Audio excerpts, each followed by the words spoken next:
बेटी, मैंने तुम्हें कितनी दफे समझाया, इतना काम मत किया करो।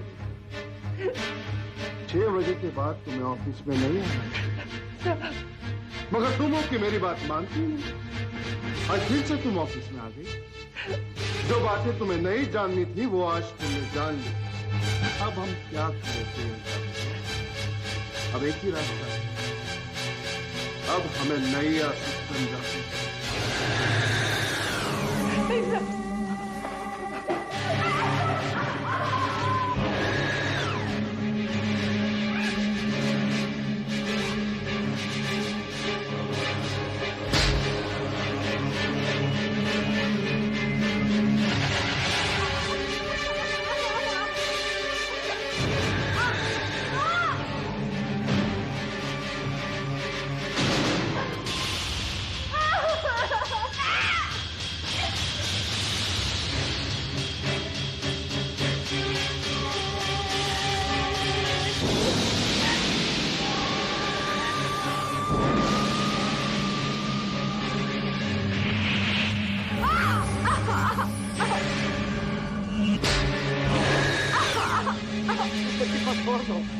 उसने तुम्हारा क्या बिगाड़ा है?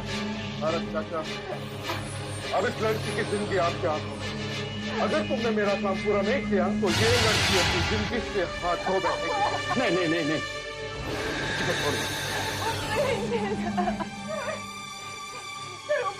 मैं तुम्हारा काम करोगे, लेकिन वादा करो बच्चे को छोड़ दो। मैं वादा करता हूँ।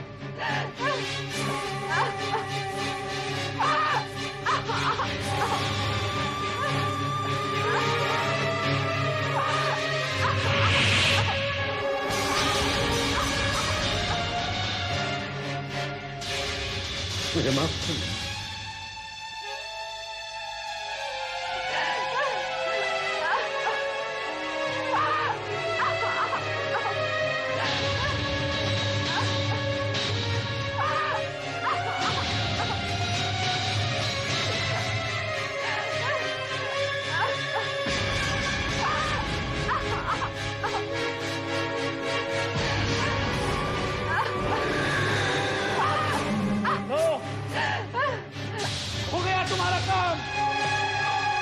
चाचा, मैंने वादा किया, अगर तुम मेरा काम पूरा करोगी तो मैं इस लड़की को छोड़ दूंगा। मैं अपना वादा पूरा करता हूँ भारत चाचा। नहीं सर, इसे छोड़ देता हूँ।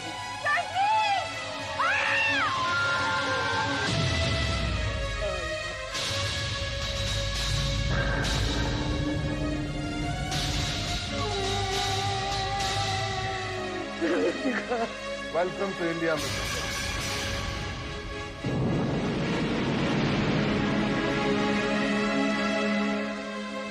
गार्ड्स, ले जाओ इस भारत चाचा।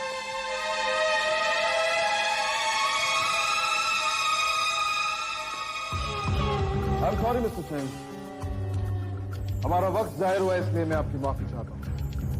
हम लोग काम शुरू करें।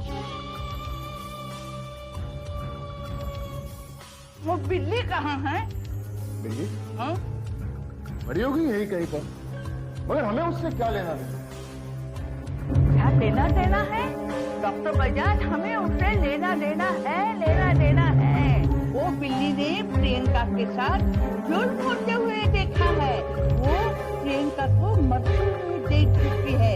हमारे यहाँ एक बहुत पुरानी कहावत है, जब बिल्ली अपने मालिक को मरते हुए देखती है और दिलो जान से प्यार करती है, तब वो अपनी नई जिंदगी में से एक जिंदगी अपने मालिक को देती है, अपने मालिक के लाश में जान डाल देती है। और एक बार वो लाश जिंदा हो जाए तो शेरनी से भी ज्यादा खतरनाक होती है। ये आप किस जमाने की बात है? एक बिल्ली की आत्मा का लाश में ये सब बातें किताबों में अच्छी है, असलियत में कुछ पागलपन है, और फिलहाल इस पागलपन के लिए हमारे पास वक्त नहीं। ये तो वक्त ही बताएगा।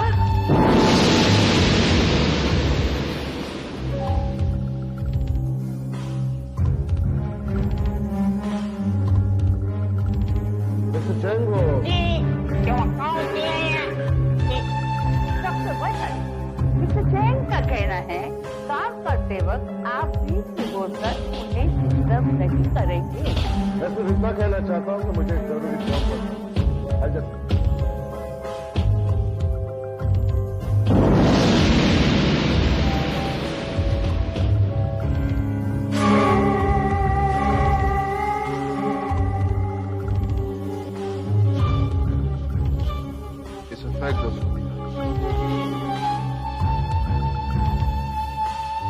Hello, Bandra police station. मैं डॉक्टर बजाज बोल रहा हूँ। Hello, inspector. इंस्पेक्टर, मेरी बेटी, मेरा मतलब मेरी ने खुदकुशी कर ली।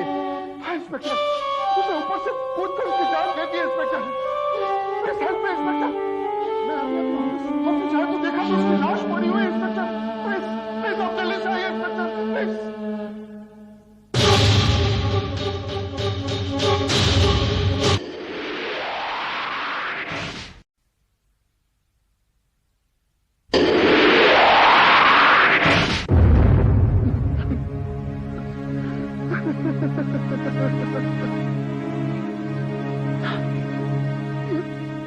ये तूने क्या किया प्रियंका?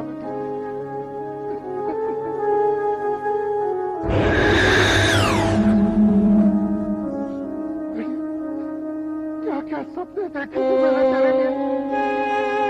नाम से तेरी शादी करूंगा, तुझे टोले में बिठा के विदा करूंगा।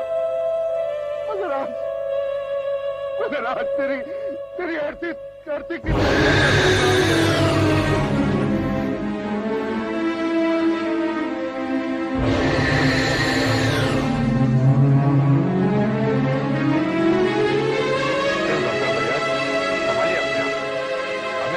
की जरूरत है। क्या आपको धरातल मिल जाता है कि इस आत्महत्या के पीछे क्या वजह हो सकती है? प्रियंका बहुत जिंदा दिल लड़की थी, अपनी जिंदगी से बहुत प्यार था उसे। आज उसने मौत को क्यों गले लगा लिया, इसका जवाब शायद किसी के पास नहीं है।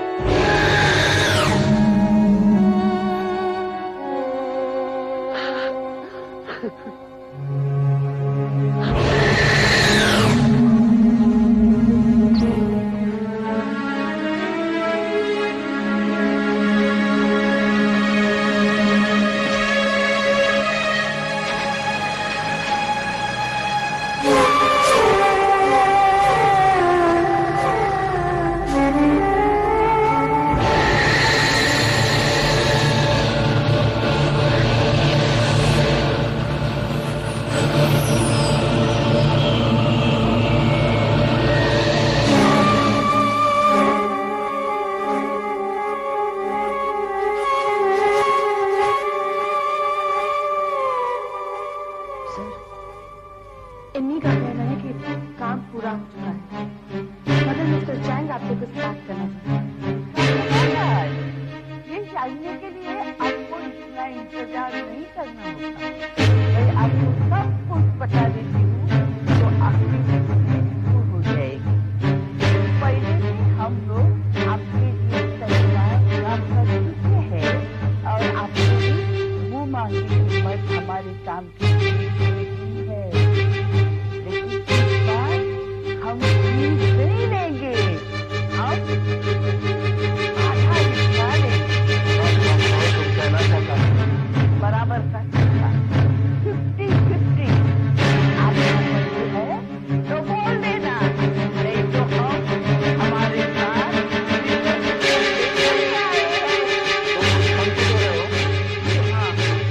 अपने सम्मानित डॉक्टर बजाज को इतनी बार समझने में गिरगिट से भी ज्यादा तेज तुम लोग रंग बदलोगे, ये मुझे पहले से समझ लेना चाहिए। अब बाजी तुम्हारे हाथ में है, जैसा तुम कहो।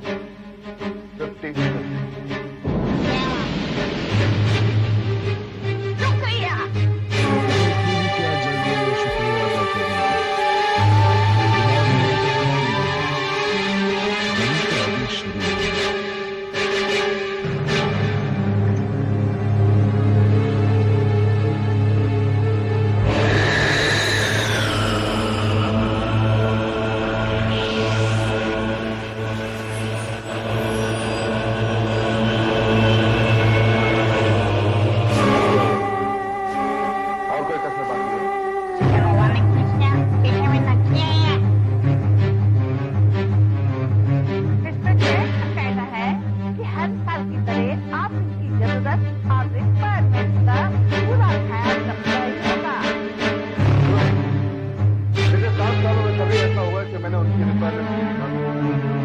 तैयारी सहाबुद्दीन कहिए कि एक बार नजर कर लें और रजामंदी दे दें तो हम डिलीवरी की तैयारी अभी सब देखना चाहते हैं। तो चलिए।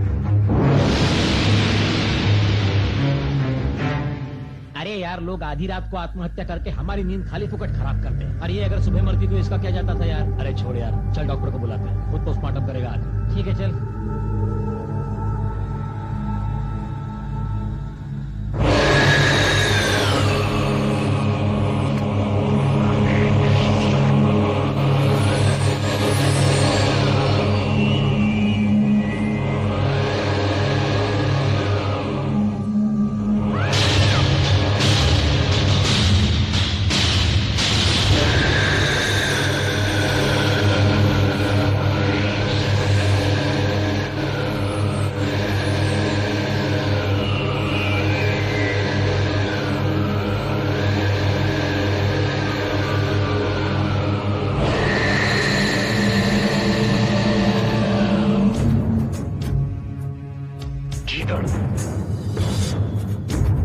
गीदड़ कहा ना तुमने मुझे सोनिया। गीदड़ की मौत तो मैं तुम्हें, जब गीदड़ की मौत आती है तो सीधे शहर की तरफ दौड़ता है और मैं शहर में भी तुम्हारा जीना हराम कर दूंगा।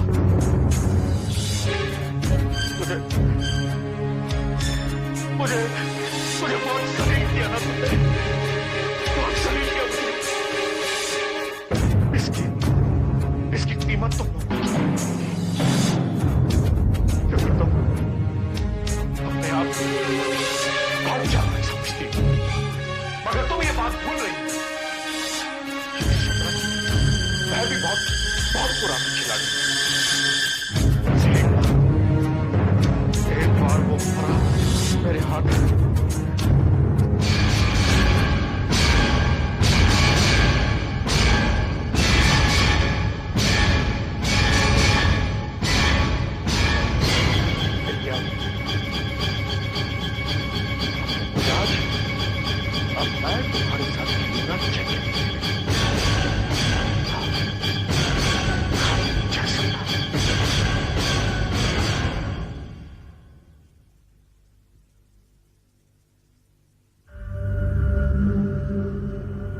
ये क्या? बॉडी कहाँ है? शराब भी क्या है हो क्या? नहीं डॉक्टर साहब, हमने यही बॉडी रखी थी। अब हमें क्या पता फिर कहाँ गई? यहाँ तो सिर्फ एक चादर है।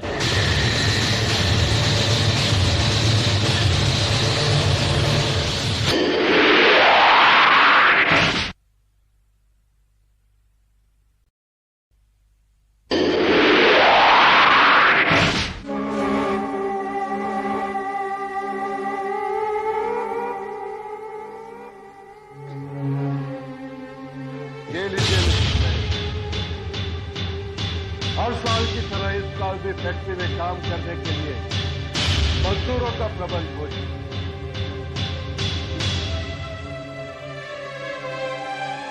हमारे देश में आबादी इतनी बढ़ चुकी है कि उससे 25-30 बच्चे कम हो जा रहे थे, किसी को फर्क नजर नहीं आया और हमारे यहाँ तो ये ऐसे ही पड़े रहेंगे। आपके यहाँ कुछ काम तो आएंगे।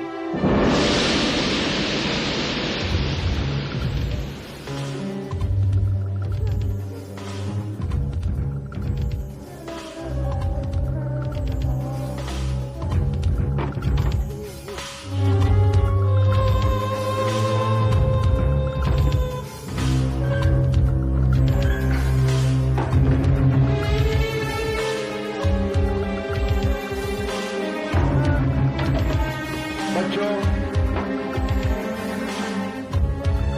ये चैंग अंकल, इनकी खिलौनों की बहुत बड़ी फैक्ट्री है और ये तुम्हारे लिए खिलौने का हमें घर जाना है, हमें भूख लगी है, हमें खाना चाहिए, हमें नहीं चाहिए। सोनिया, इन बच्चों को ऐसे ही पड़े रहना। भूख से आपके गरीब लोगों का हौसला टूट जाएगा। कभी नहीं आपको भेजने में हमें कोई दिक्कत नहीं। तुम्हारा काम भी आसान हो जाएगा, बच्चों को तकलीफ भी जाएगी। हमें ये काम बेहद चलिए।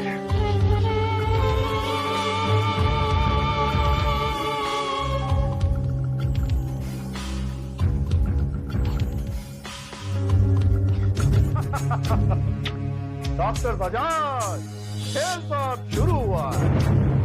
सोनिया ने तुम्हें पेपर से टुकड़े क्या दिए, तो तुमने ये सोचा कि तुमने ये बाजी मार दी? सोनिया यहां से पेपर के टुकड़े तो ले गई, लेकिन उसका एक टुकड़ा मेरी जेब में। सोनिया बहुत ही अच्छी, लेकिन कोई भी अधूरे काम को छोड़ना रूप की तरफ से नहीं है। लेकिन मैं इस काम को अपने फायदे के लिए। अरे बहुत देख ली तुम्हारी नौकरी, क्या मिला मुझे? क्या मिला? जिल्लत, बेइज्जती, धक्के मार के तुमने मुझे निकाल दिया। मैं वो कदम उठाऊंगा जिससे डॉक्टर बजाज तुम्हारी किस्मत में वो धक्का पहुंचेगा कि तुम भी सोच नहीं सकते। बस तब मेरी बात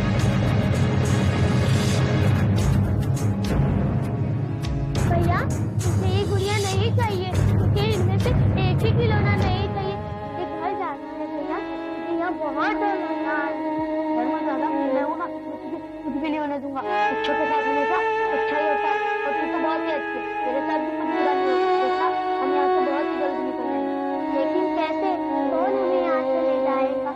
पासू चाचा भी यहाँ नहीं है, दूसरे बच्चों के पापा उन्हें ढूंढ रहे होंगे। हमारे तो पापा भी नहीं है, तो कौन हमारी मदद करेगा? बच्चों की मदद के लिए भगवान हमेशा किसी न किसी को भेजते हैं। जैसे करण और नेहा, उनके भी तो पापा नहीं है, भगवान ने उनकी मदद करने के लिए कैप्टन अंकल को भेजा। दादा, हमारी मदद करने भी कैप्टन अंकल जरूर आ सकते हैं। मगर कैसे? मैंने कैप्टन अंकल का दिया हुआ तावीज। हाँ,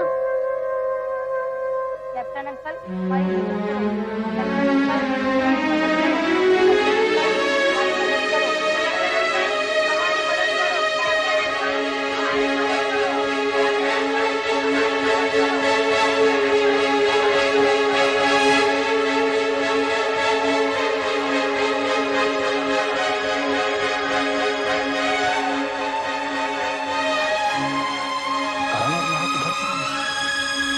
चैन की नींद सो रहा है, तो फिर ये बेचैनी की पुकार कहां से आ गई?